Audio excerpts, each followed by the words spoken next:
Hello guys, ito po ulit si JR Doria TV. Mag-update lang po muli tayo dito sa Pambansang Museo ng Pilipinas, kung saan binuksan na po pala yung panibagong gate ng ating Pambansang Museo dito po sa area po sa May Calao, malapit po sa National Museum of Natural.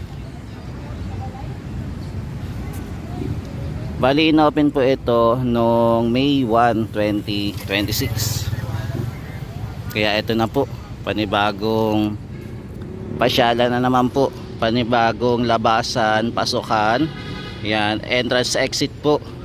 Yung may experience natin dito po sa lugar po ng Pambansang Museo ng Pilipinas.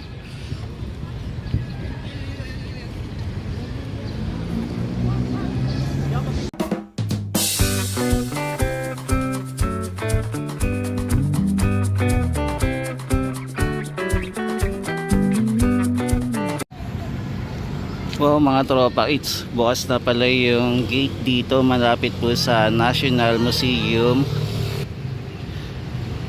Ayan na, sa wakas mga tropa, it's na open na po dito banda. Ito po yung malapit po sa labasan po ng Calao Avenue.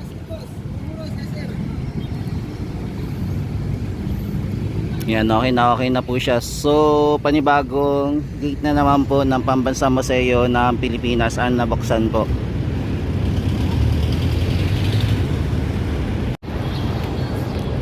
Yan, kahit na po nabuksan na po yung ating gate dito sa may part po ng Calao, ongoing pa rin po yung construction po dito, katulad po na ito mga sidewalk at saka po yung ating ramp para sa PWD na ongoing pa rin po yung ginagawa. Bali yung nakaraan na dumaan tayo dito, hindi pa po ito sementado, pero ito sementado na po yung lugar.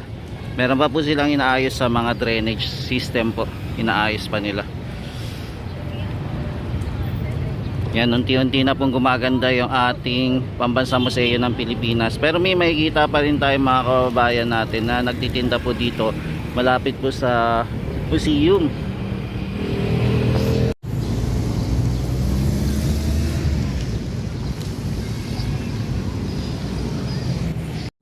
Ito rin po inaayos pa. Mukhang kakatapos lang po nila magtrabaho. Mapapansin nyo pa po na basa pa po yung semento. Ito naman pong nakikita natin ay papunta na po ito sa Top Avenue. Palabas naman po ng Top Avenue.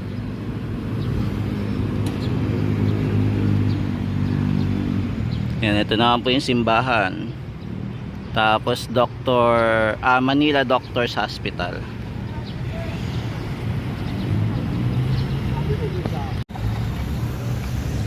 Bale, ito naman po yung signage para sa construction na gagawin. Bali, matapos po siya ng July 8, 2026.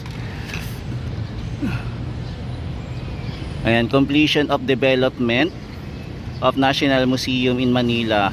Enhance yung flood control measure. Di bali General Fund of 2025 pa po to. Ayan, capital outlays, building and other structures outlays, special appropriation. Yan, ito yung kinuha na source fund. Di bali nagkakalaga po ng 24 million. Meron na din po tayo mga halaman na ilagay na din po. Okay na rin po yung ating plant box. Meron na din po pintura. Ayan, bagong bago po yung pintura ng ating plant box dito para sa bagong gate.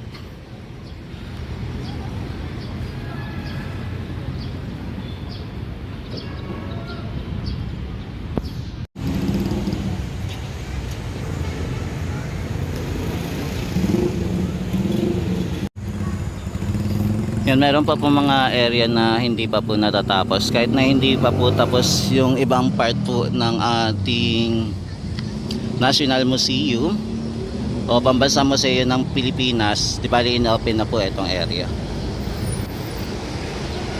Yan, di ba? Lalong gumaganda na po yung ating National Museum. Simple lang siya pero nakaka-attract po. Ang ganda po ng kulay niya, napakasimple lang, kulay puti lang po.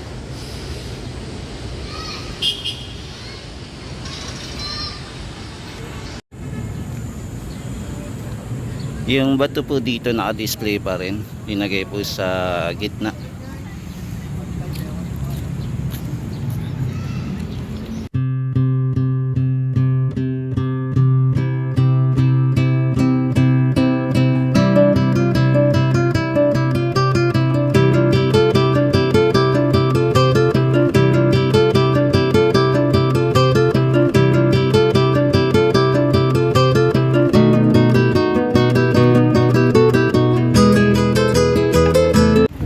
Ngayong araw na po na to ay May 2, 2026.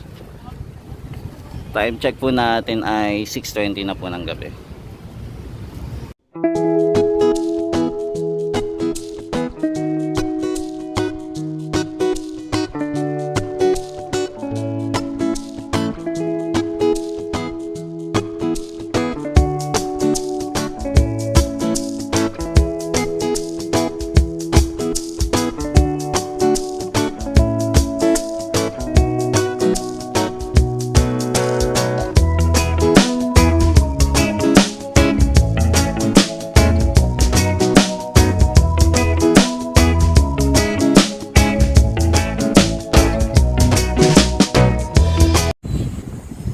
Bali dito naman po sa kabila, papunta naman po ng Top Avenue.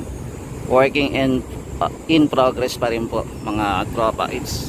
Bali hindi pa rin po siya nabubuksan. May mga aayusin pa dito sa area.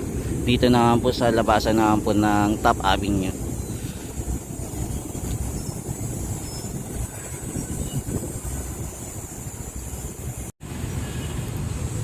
Yan, bagong-bago po yung pintura natin at bagong-bago din po yung ating yung wall po, yung plant box, maging eto din po yung plant box na po na to, bagong-bago po.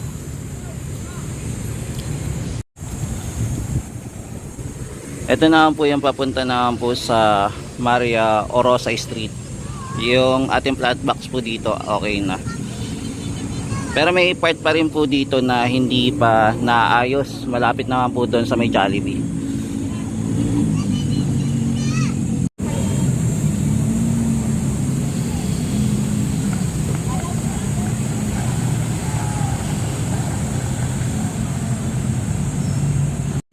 Yung bahagi naman po na papunta ng Top Avenue at papasok naman po ng Calao, ito po. Meron pa rin po tayong barikada, hindi pa po natatanggal. Yan, abangan na lang natin kung kailan po ito matatanggal naman. At mabubuksan din po yung Top Avenue naman.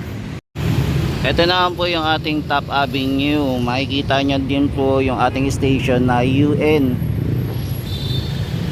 station naman po. Itong LRT1. Tapos ito naman po yung Top Avenue. Yan, nagagabi na po mga tropa. Ito po, sarado pa rin po. Meron pa rin po barikada. Kaya abangan natin kung kailan po magbubukas. Ito naman po yung sa area naman po ng Top Avenue.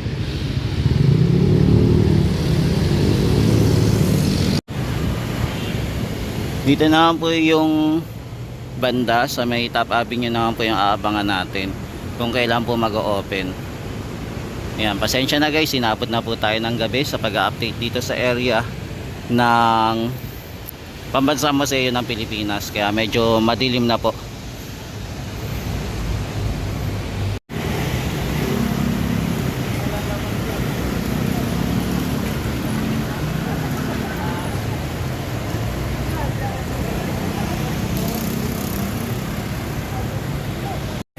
Nakabakod pa rin po etong panibagong entrance at saka exit natin, yung bagong gate para sa Top Avenue po.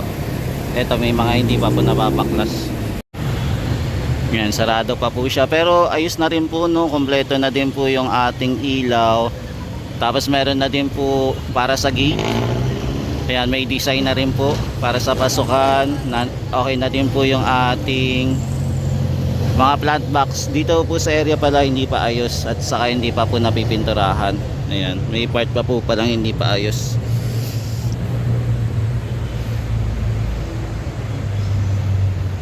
Yan, nag-aantay pa rin po tayo ng Rizal Exhibition Hall. Wala pa pong update tayo kung kailan po sisimula po yung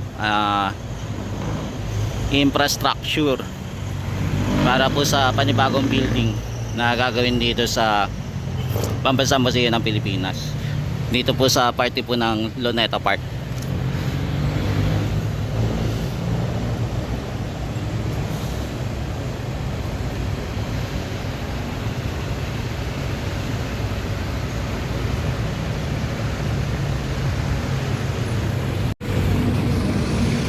Yan, sana yung ating sidewalk po ay maayos din, mapaganda dito sa area sa tapat po ng Top Avenue. Maging katulad din po sa ginawa doon po sa Financial Road.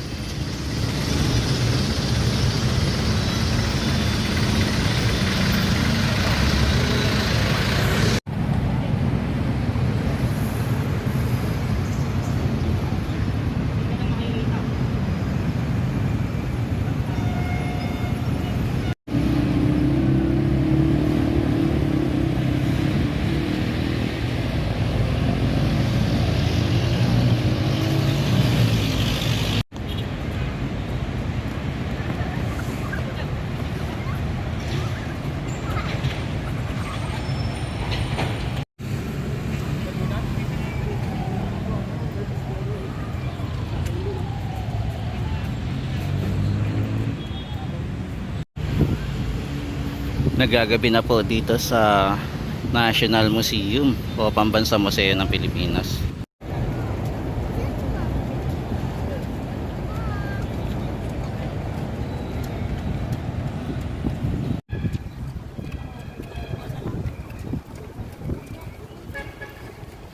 Yan, ito po yung mga namamasyal dito sa area, mga tropa kids.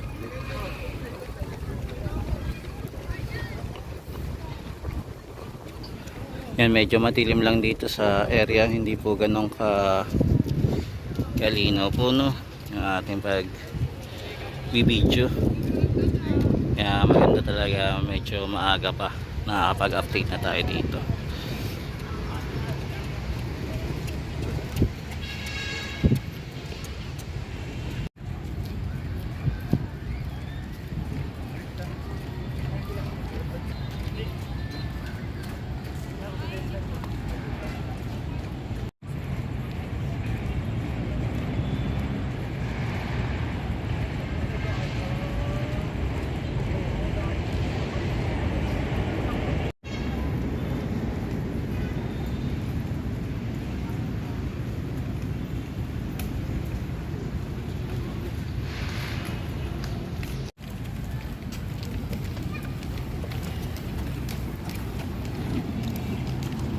Mapapansin nyo mga tropas na marami po nagja-jogging dito sa area po ng Pambansang Museo ng Pilipinas. Ito na tayong pinaka puntahan po ng mga nagja-jogging.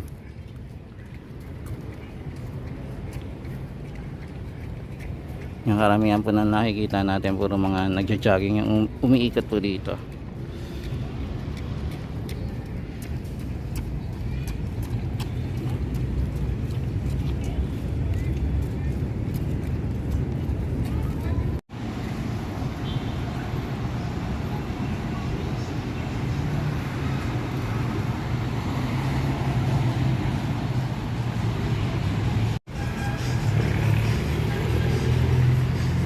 Mas maluwag po pala yung entrance dito, no?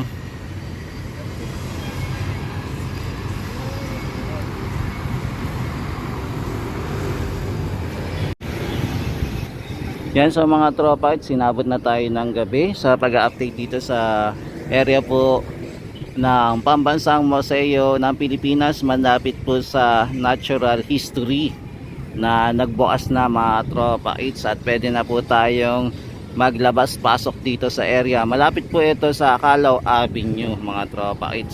For the meantime, ito muna yung update natin mga tropa sa panibagong magandang mga ginagawa po dito sa area po ng part po ng Luneta Park, na bahagi po ito yung ating pambansang museo ng Pilipinas. Yan, maraming salamat po ulit mga tropa kids mula Luzon, Visayas, Mindanao, maging sa ibang bansa po, na lagi po kayo mag-iingat at naway pagpalain po kayo ng may kapal mga kababayan.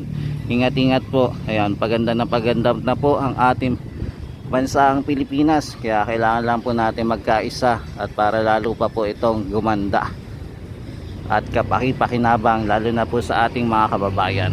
Yan, ingat-ingat po kayo and God bless po muli.